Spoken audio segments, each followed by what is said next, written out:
Let's talk about the new UiPath Apple Mail activity package. It allows you to process emails, just like this one over here. As you can see, we need to send an update about our warehouse inventory to report the current stock levels. It's quite simple. First, we will use the Get Local File or Folder activity to load the numbers file with all the information.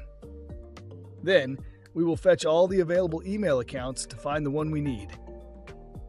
The next step is to find the email that we want to reply to, which we do with a For Each Email activity that is set to filter for our specific email.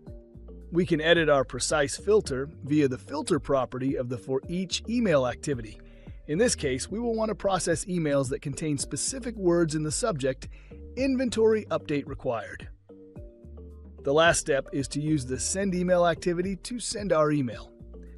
Just like any other UiPath email activity, it allows us to specify the target recipient, the subject of the email, as well as its body.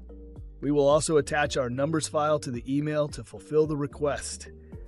We have several options to provide it, including the advanced editor or a collection builder. Let's now run our automation. Note that we have to run it on the local machine to gain access to the macOS Mail application. Within seconds, our automation starts to process our email and we can see it arrive in our inbox. Try it out and let us know what you think.